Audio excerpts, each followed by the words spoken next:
Boa tarde a todos do condomínio Panorama Clube, nessa tarde de domingo.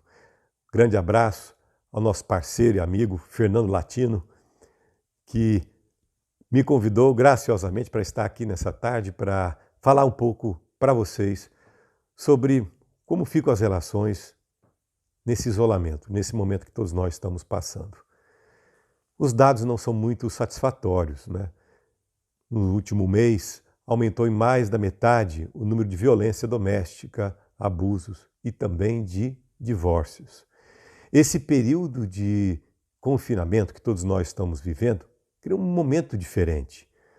Se nós pararmos para pensar, quantas vezes em toda a sua vida você teve dentro da sua casa todas as pessoas, todos os membros da família e que de alguma forma eles têm esse vínculo, essa convivência diária.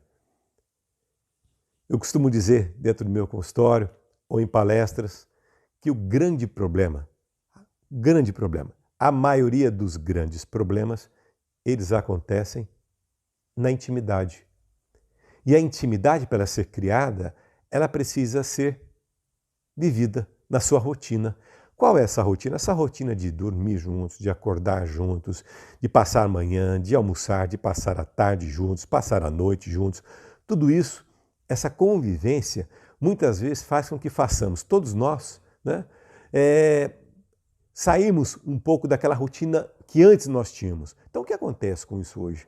Se pararmos para pensar, uma rotina comum é que o marido sai para trabalhar, a mulher também, muitas vezes os filhos vão para a escola, né? Aquela pessoa que contribui com você, que é uma grande colaboradora para você dentro da sua casa, também vai lá ajudar a limpar, vai ajudar a auxílio doméstico, não é?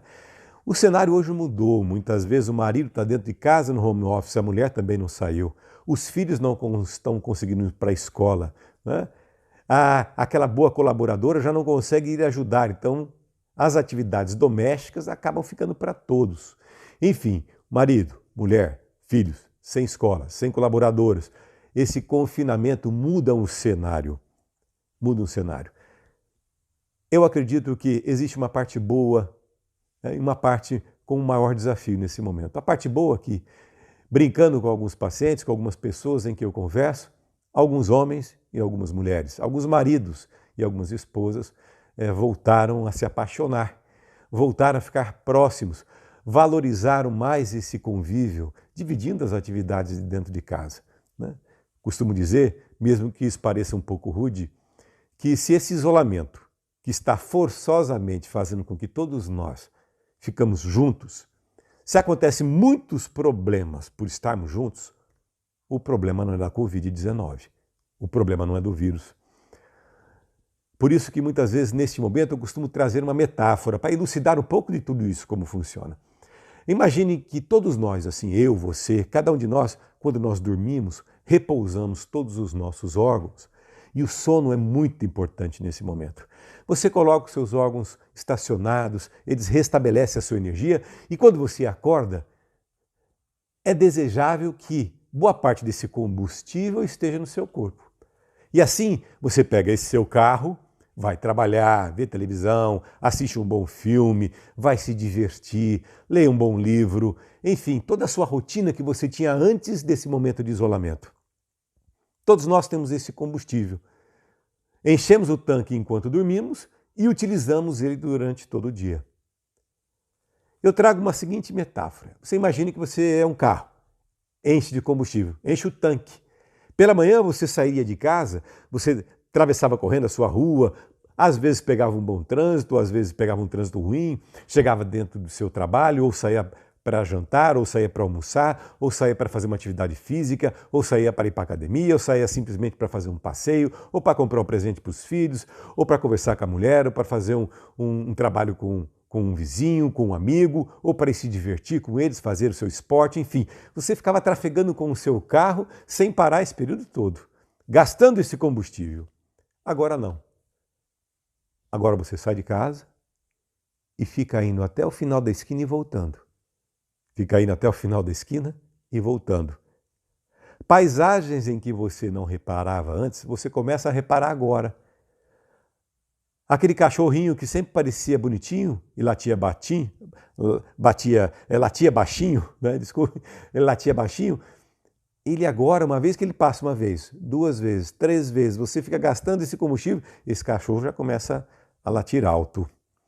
Aquele portão que parecia mais ou menos novo, ele começa a ficar velho, porque você começa a reparar em mais detalhes. Você começa a olhar para as casas, aquele vizinho que dava um tchau de um jeito, dá tchau de outro, você muitas vezes pode ficar mais irritado com esse movimento ou não, enfim, você começa a reparar mais no ambiente onde você tem que forçosamente ficar. Muitas vezes, para os adolescentes, ficar dentro do seu quarto é sempre um refúgio. É um lugar que eles estabelecem para fazer as suas conexões, para estudar.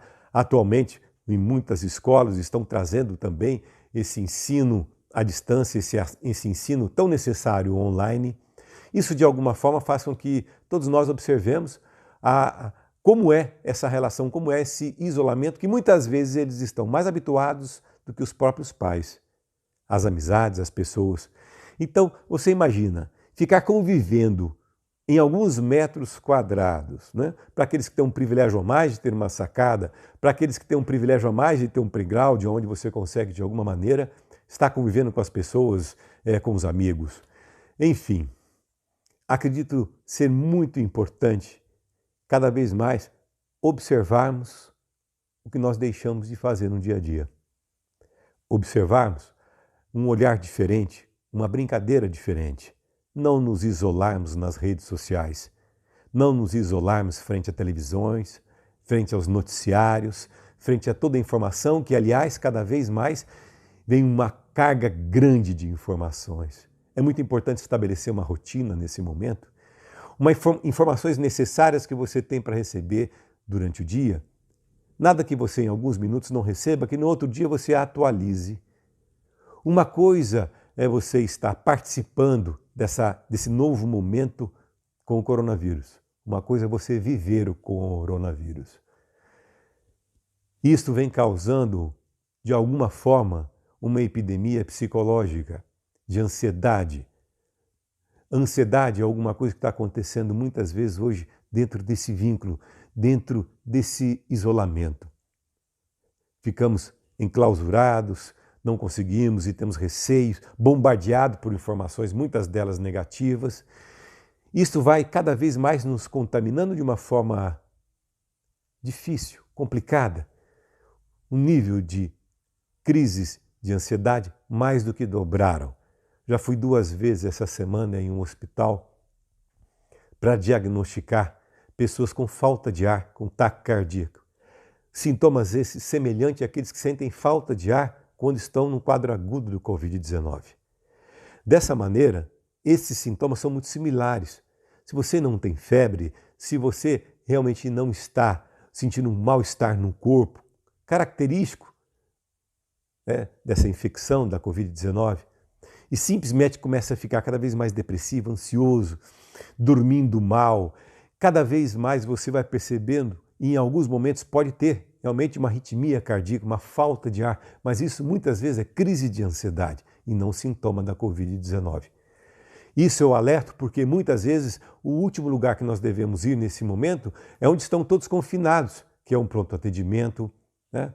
um hospital. Então, antes de você se dirigir a ele, perceba se não é a sua ansiedade. Fale com o profissional hoje, todos os atendimentos, inclusive a telemedicina, a telepsicologia, isso vem acontecido aos montes. Se consulte, fale sobre o que você está sentindo, justamente para você não se expor em um ambiente tão hostil quanto todos aqueles profissionais de saúde estão tendo que se expor, que é um ambiente hospitalar nesse momento.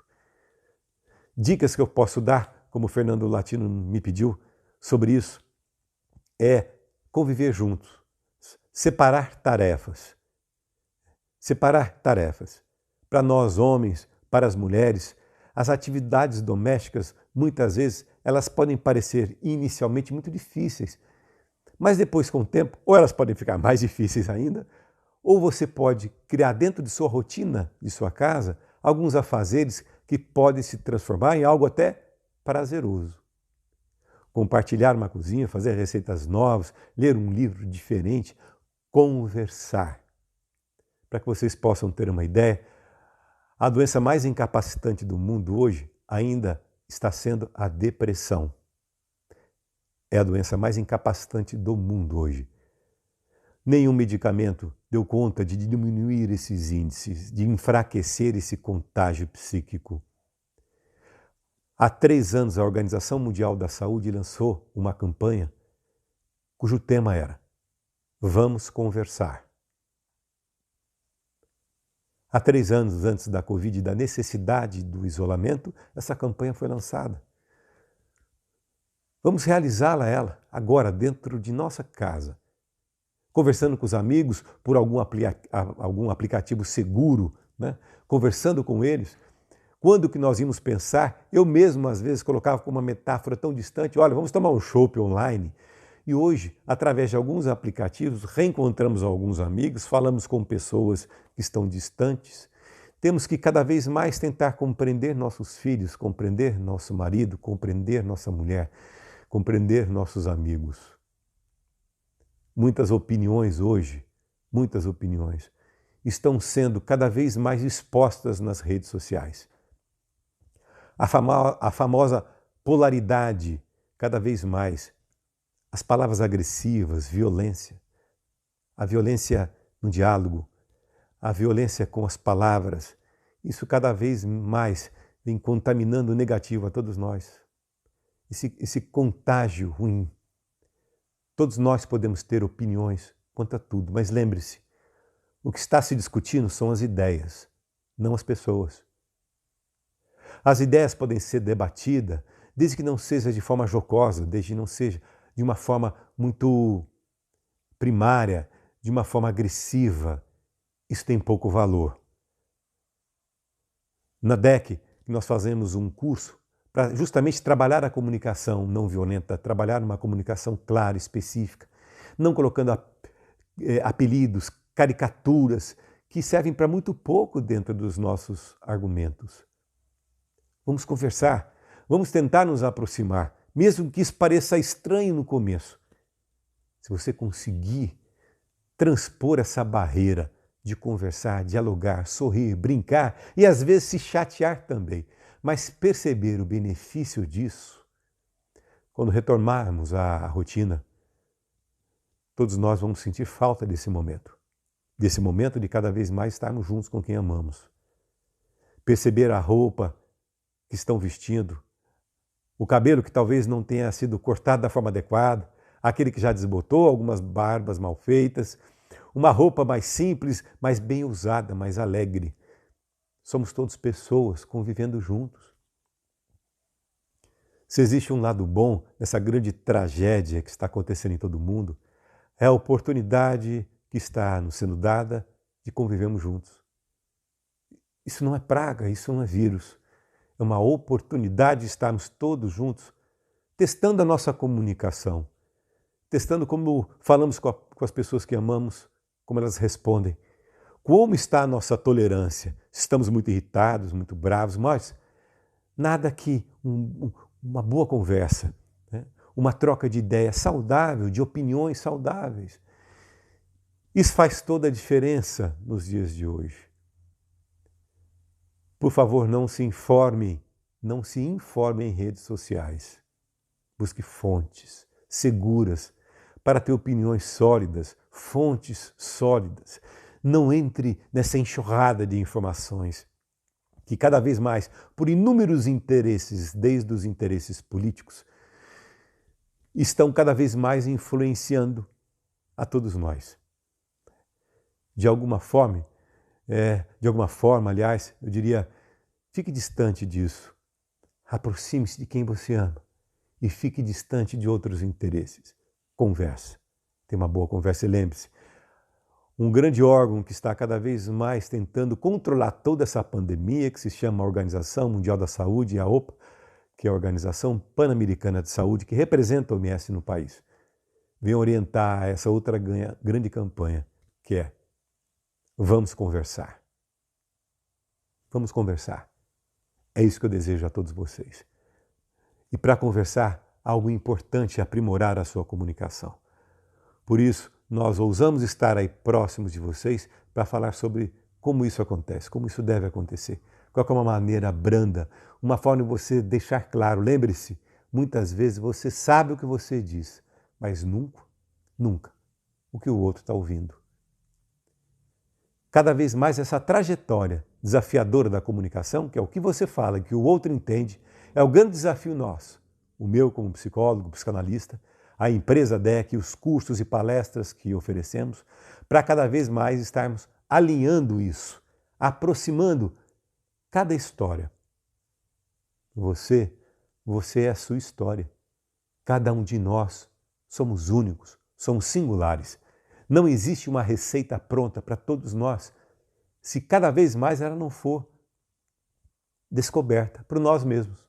Por isso existem instrumentos bons, existem boas falas, existem boas formas de nós estarmos juntos, conversando mais e descobrindo isso. Paciência, tolerância. Quando retornar, isso vai se tornar algo diferente. O retrato do que você está sendo agora, ele vai ser emoldurado e vai ficar pendurado em alguma parede. Que quadro é esse que você quer deixar para que todos vejam? É quem você está sendo agora. Boa conversa. Boa tarde, domingo a todos vocês. Espero ter contribuído alguma coisa com vocês. Grande abraço, Latino, e a todos do Panorama Clube. Até mais.